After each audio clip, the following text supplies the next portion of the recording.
Buenos días. En la presentación del día de hoy vamos a hablar de las neoplasias hepatobiliares quísticas productoras de mucina. La presentación está basada en un paper que fue realizado por los siguientes autores, que están en la parte superior de la diapositiva. Por debajo podemos encontrar los departamentos a los que pertenecen y en la parte inferior de la diapositiva dejo la cita del paper con el título.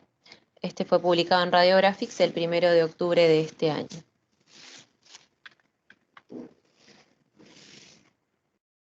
Los tumores que conforman las neoplasias quísticas productoras de mucina, en particular las que vamos a hablar en la presentación del día de hoy, son la neoplasia quística mucinosa del hígado y la neoplasia papilar intraductal del conducto biliar. Son dos tumores que son poco frecuentes, son raros, que previamente se conocían como cistoadenoma o cistoadenocarcinoma biliar. Los diagnósticos diferenciales posibles de estas entidades los vamos a ir describiendo a medida que vayamos avanzando en las diapositivas, pero vamos a aclarar que una de las diferencias marcadas que hay entre ambas entidades es que en la neoplasia quística mucinosa del hígado podemos encontrar estroma hipercelular ovárico subepitelial, que en la otra entidad no lo vamos a encontrar. Ambas entidades pueden también afectar al páncreas concomitantemente y es importante que conozcamos las características, la patogenia, para que como radiólogos podamos interpretar y sugerir el diagnóstico particular o generemos la lista de diagnósticos diferenciales significativos dependiendo del entorno del paciente. Particularmente hablando de la neoplasia quística mucinosa, antes se conocía como cistoadenoma biliar o cistoadenocarcinoma biliar o tumor quístico biliar. Es una neoplasia de carácter epitelial que forma quistes y conforma el 5% o menos de lo que son los quistes hepáticos, y más del 90% de estas lesiones son benignas. Como dijimos, tiene presencia de estroma hipercelular ovárico subepitelial, lo que la hace pasible de ser afectada por los estímulos hormonales, como por ejemplo en la toma de anticonceptivos orales y el embarazo, que pueden llegar a generar un crecimiento de estas lesiones. También es importante que sepamos que si bien la mayoría de estas lesiones son benignas, pueden llegar a derivar en un carcinoma invasivo. Se da predominantemente en mujeres y en un 87 a 100% estas mujeres son de mediana edad con un promedio de 45 a 54 años. Y suelen ser lesiones que generan síntomas. En la mayor parte, los síntomas son inespecíficos, como aclaramos en la diapositiva: dolor abdominal, plenitud, saciedad, efecto de masa, entre otros síntomas de ese carácter, y un 14% pueden cursar sin síntomas. En cuanto a los hallazgos, vamos a ver en las imágenes que estas lesiones se encuentran principalmente en lo que es el lóbulo izquierdo, con un predominio en el segmento hepático 4, y lo que vamos a ver es una masa quística de bordes bien definidos, rodeado por una cápsula de carácter fibrótico, y esta imagen, si bien puede ser uniloculada, suele ser multiloculada con múltiples septos, y la medida promedio es de 11 centímetros, aunque pueden ir de 5 a 29. Una de las características de esta lesión es que no presentan comunicación con los conductos biliares, que es algo que vamos a poder determinar con ciertas imágenes, y pueden o no tener calcificaciones en las paredes, presencia de hemorragias o focos necróticos. Y otra de las características que podemos ver es que produzcan un efecto de masa con una dilatación de la vía biliar proximal. Tenemos dos ejemplos. En este caso es una ecografía con la aplicación de señal Doppler color en una paciente de 41 años, y lo que estamos viendo es la masa quística con los múltiples septos, la ausencia de vascularización y los ecos internos. En esta imagen tenemos una ecografía sin Doppler en una mujer de 52 años y lo que podemos ver es simplemente una masa quística unilocular y por ende sin presencia de tabiques y no tiene lobulaciones tampoco. Otros ejemplos de las características de estos hallazgos, tanto en lo que es ecografía, tomografía y resonancia, tenemos una imagen ecográfica con aplicación de señal Doppler color y de nuevo lo que podemos ver es una masa quística redondeada con presencia de tabiques engrosados, bien hiperecogénicos como están marcados por la flecha, y una de las cosas que aclara es que a diferencia de quizás los quistes simples, estas lesiones no están relacionadas con macrolobulaciones y sus tabiques salen directamente de las paredes sin generar ningún tipo de lobulación del contorno. La segunda imagen es una tomografía, un plano de adquisición axial, en este caso con contraste, y lo que vemos es también una masa quística de gran tamaño, única, que presenta, como podemos ver señalado por la flecha negra, unas hiperdensidades compatibles con tabiques, y en este caso está ubicado en el segmento 4 del hígado. La resonancia magnética ponderada ante 2, del mismo caso, nos muestra una masa quística hiperintensa bien circunscrita y se pueden delimitar con mejor resolución los que son los tabiques internos de la lesión. Bueno, como vimos entonces en la tomografía lo que vamos a ver son las mismas características que describimos, una masa redondeada, sin lobulaciones, que puede o no presentar tabiques, y estos tabiques y las paredes pueden presentar calcificaciones, focos hemorrágicos, contenido de detritus. Los tabiques pueden ser de diferentes grosores y pueden presentar tanto la cápsula como los tabiques realce a la aplicación del contraste. En cuanto a lo que es la ecografía, como también describimos, es una masa quística compleja, multiloculada, no lobulada, acá un error, con tabiques epicogénicos y puede presentar también hacia lo que son las paredes o los tabiques la presencia de nódulos sólidos que en el caso de que estos lleguen a medir más de 1 centímetro es un indicativo bastante fuerte del potencial maligno de esa lesión. Por ejemplo, tenemos acá una lesión en un plano de adquisición axial de tomografía con contraste, entonces vemos la lesión redondeada bien circunscrita en la que podemos describir el contenido predominantemente quístico y podemos encontrar, señalado por la flecha punteada, una lesión nodular a nivel de la pared y por otro lado una masa de mayor tamaño de densidad heterogénea, también dependiente de lo que es la pared. En la ecografía lo que vemos es una masa quística de carácter complejo, ya que tiene componente sólido y presencia de calcificaciones. Este caso fue una neoplasia quística mucinosa en una mujer de 53 años.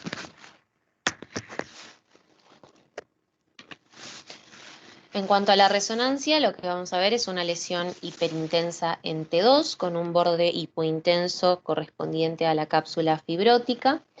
En las imágenes ponderadas en T1 la intensidad va a ser variable por el contenido proteináceo que pueda tener el quiste por productor de mucina y se puede ver el realce a nivel de los septos, los nódulos y la cápsula. De nuevo presentamos un ejemplo, en este caso una neoplasia quística mucinosa en una mujer de 49 años. Tenemos una imagen de tomografía, un plano de adquisición axial con contraste y lo que estamos viendo es una masa quística de carácter complejo con presencia de tabiques que surgen de la pared sin generar las lobulaciones que habíamos mencionado.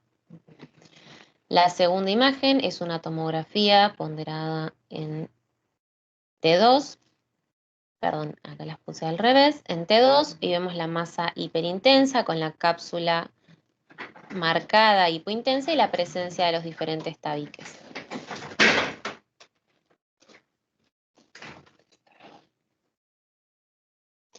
Bien. Bueno, continuamos. Esta es la imagen en T2, vemos los tabiques, disculpen. Esta es la imagen ponderada en T1. Vemos la masa hiperintensa multiceptada. Y en la última imagen, una resonancia en un plano de adquisición axial, ponderada en T1, con contraste y supresión grasa. Lo que estamos viendo es el realce a nivel de los septos. En cuanto a lo que son los diagnósticos diferenciales de esta entidad, podemos ver el neoplasma papilar intraductal mucinoso, que es el que vamos a describir en las próximas diapositivas, el quiste hepático simple, las metástasis de carácter quístico, el hepatocarcinoma quístico y quistes de colédoco o infecciones. Ya pasando a lo que es la neoplasia papilar intraductal del conducto biliar, antes conocida como papiloma biliar o colangiocarcinoma productor de mucina, vemos que es un tumor mayormente epitelial de las vías biliares, de carácter premaligno, ya que en un 7,38% puede derivar en lesiones malignas. Una de las características que distingue esta neoplasia de la que describimos anteriormente es que se puede describir una comunicación con el árbol biliar, pueden o no generar, secretar mucina, y un 30-40% presentan una hipersecreción. Es más común en países del continente asiático, aunque se da en todo el mundo y predomina en los hombres con una edad promedio de 50-70 años en su presentación. Los factores de riesgo que nos pueden llevar a pensar en estas lesiones van a ser la colangitis esclerosante primaria, hepatolitiasis y la presencia y el antecedente de infecciones. En cuanto a la clínica, también en contraparte respecto a la entidad anterior, estas lesiones suelen ser mayormente asintomáticas, aunque pueden cursar con un dolor abdominal recurrente, con colangitis, ictericia, y el hepatograma puede dar alterado en un 23 al 100%. Otra de las características es que el antígeno 19,9 va a dar alto. Estas neoplasias se van a diferenciar en dos tipos, tipo 1 y tipo 2. Las tipo 1 van a ser el 80% intrahepáticas, aunque puede también darse extrahepática, mientras que la tipo 2 va a ser más frecuentemente de localización extrahepática. En las intrahepáticas va a ser más común encontrar la producción de mucina, mientras que en el tipo 2 no, y las primeras tienen una menor asociación con carcinoma invasivo, mientras que las de tipo 2 aumenta el porcentaje de un 71 a un 94%. Las podemos clasificar, estas lesiones, según la clasificación anatómica modificada de Yang y Kim, según su localización. Pueden ser intrahepáticas, extrahepáticas o difusas.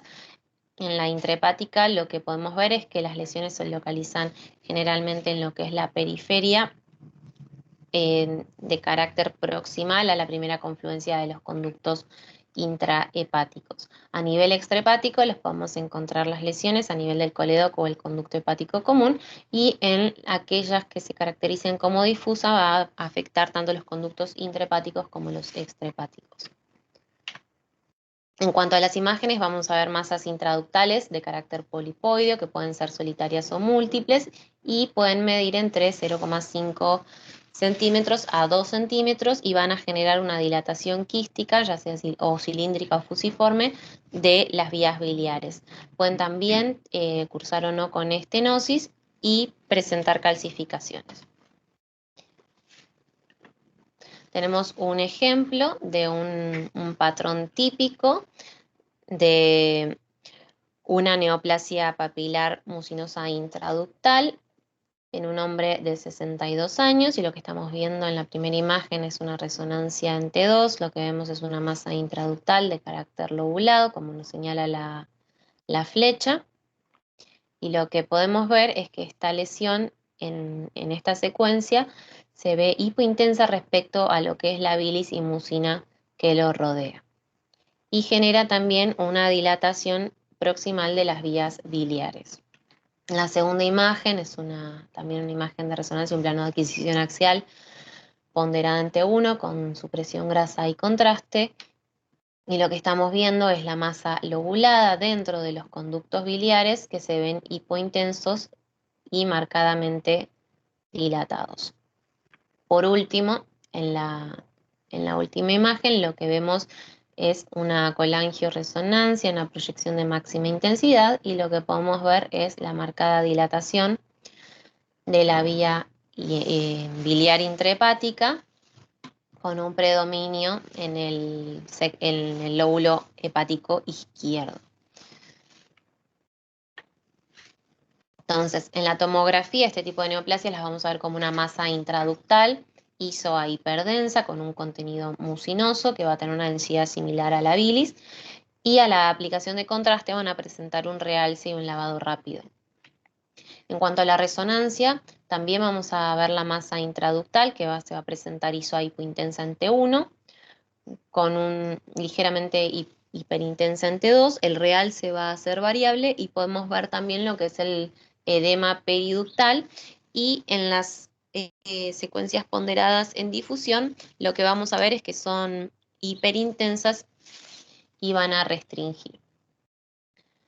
En la colangioresonancia lo que podemos ver es dilatación de la vía biliar y va a presentar lo que se llaman estrías hipointensas lineales, producidas por la mucina.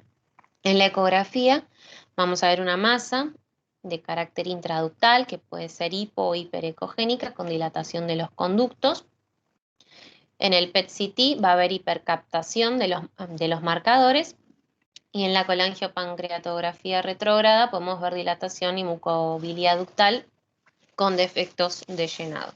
Tenemos un ejemplo de esta lesión en un paciente de 72 años que se realizó tanto una tomografía como una resonancia. En la tomografía podemos ver las regiones hipodensas compatibles con dilatación del árbol biliar y la presencia de las masas intraductales. Perdón. En la segunda imagen de resonancia podemos ver también las masas intraductales con defecto de llenado y la dilatación proximal de las vías biliares. En este ejemplo lo que vamos a ver es un adenocarcinoma invasivo moderadamente diferenciado que derivó de una lesión productora de mucina intrahepática en un hombre de 62 años. En la primera imagen lo que tenemos es una tomografía con contraste en un plano de reconstrucción coronal. Y lo que estamos viendo es una masa intraductal de densidad heterogénea con dilatación asociada de la vía biliar, tanto intrahepática como extrahepática.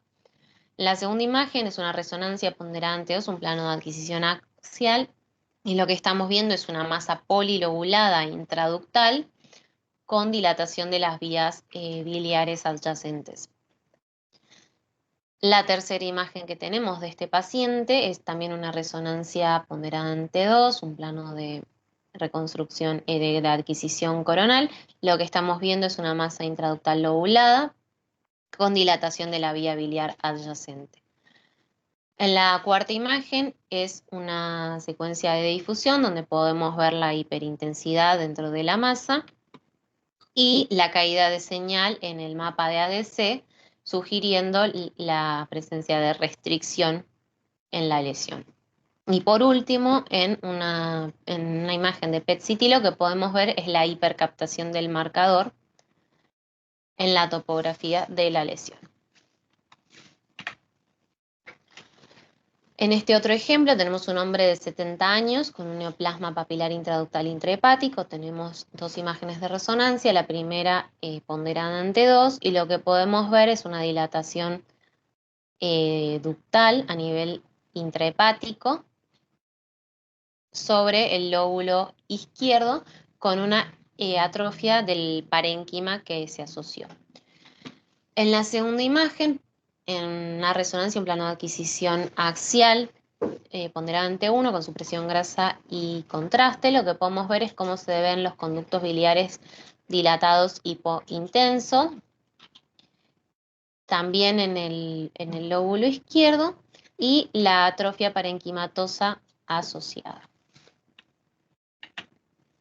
En este ejemplo, a un neoplasma papilar intraductal intrahepático en un hombre de 43 años, tenemos imágenes de tomografía y resonancia. En la tomografía lo que estamos viendo es una masa quística multilobulada con una masa sólida dependiente de la pared.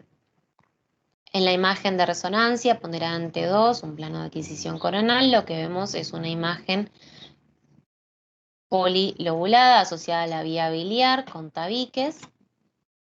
Y en la imagen de resonancia ponderante 1, un plano de adquisición axial con supresión grasa y gadolinio, lo que estamos viendo es una masa de carácter quístico hipointensa multilobulada, como pudimos describir también en las imágenes previas.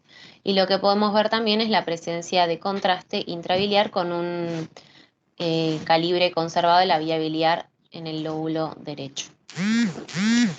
La cuarta imagen es una imagen de una colangioresonancia en proyección de máxima intensidad y lo que podemos ver es una masa quística multilobulada con dilatación ductal adyacente. Y ya las últimas imágenes, esta es una fotografía de la colangiopancreatografía retrógrada. Y en esta imagen lo que podemos ver es un defecto de llenado a nivel del conducto hepático común y del colédoco, que fueron correspondientes con el contenido mucinoso de la lesión.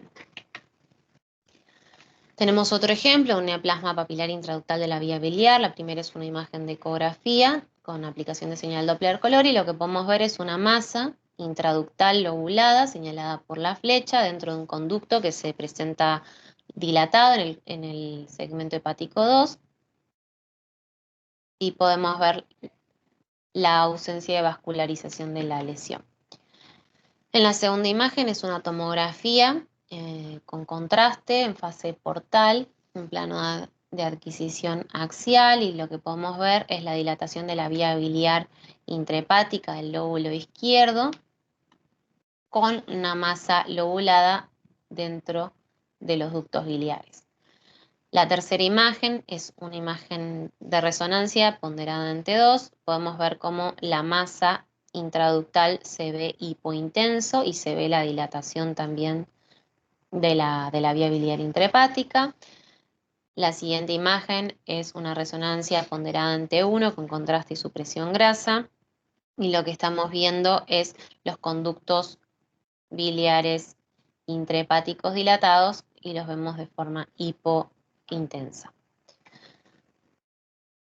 La siguiente imagen es una imagen de una colangioresonancia en proyección de máxima intensidad y lo que estamos viendo también es la dilatación de la vía biliar del lóbulo hepático izquierdo y podemos ver las estrías hipointensas señaladas por la flecha que se encuentran dentro de la lesión. Y por último, tenemos una imagen de ecografía con aplicación de señal Doppler color. En este caso, esta ecografía fue realizada durante la operación y lo que podemos ver es una masa intraductal lobulada, señalada por la flecha, y la dilatación de los conductos biliares adyacentes. Los diagnósticos diferenciales de esta entidad pueden ser el neoplasma quístico mucinoso del hígado, la enfermedad de Caroli localizada o un quiste simple hepático. Dejo un cuadro que tenía el paper en el que comparativo entre las dos entidades según las diferentes características que describimos. Y ya terminando, tenemos un par de características que nos van a permitir la distinción entre quistes neoplásicos de aquellos no neoplásicos. Vamos a tener que las masas quísticas con más de 3 de las características que van a ser entre tabiques con macrolobulación, un patrón central, ubicación de los tabiques, nódulos murales, dilatación ductal, proximal o distal a la lesión. Estas lesiones van a tener una mayor probabilidad de relacionarse con malignidad y una menor probabilidad de ser quistes no neoplásicos. Entonces, cuando tengamos una masa quística unilocular, el 94% va a tener un valor predictivo positivo para ser un quiste simple hepático. Y cuando tengamos quistes con tabiques sin macrolobulaciones, que pueden o no tener calcificaciones y realce, estas van a ser características con una sensibilidad entre el 91% al 100% y una especificidad del 56 al 93% para un neoplasma mucinoso del hígado. Como conclusión, el paper nos deja que el conocimiento de estas entidades, sus características distintivas, claves y cómo diferenciarlos entre sí y de las masas hepáticas quísticas más comunes es importante, ya que tienen diferente potencial maligno, manejo y pronóstico. La mayoría de las neoplasias quísticas mucinosas del hígado suelen ser benignas y se manifiestan como masas quísticas multiloculadas, grandes, solitarias y sintomáticas, sin comunicación con la vía biliar y en mujeres de mediana edad. Por otro lado, las neoplasias papilares intraductales biliares son un abanico más heterogéneo de tumores que suelen asociarse con el carcinoma invasivo. Tienen diferentes formas de presentación en la imagen que van a estar relacionadas con el grado de proliferación tumoral y la producción de mucina. Y estas lesiones sí presentan comunicación con los conductos biliares, van a presentar una masa intraductal y dilatación asociada a los conductos biliares, que puede ser tanto proximal como distal a la lesión, y son características esenciales para diferenciarlas de otras lesiones quísticas del hígado. Muchas gracias.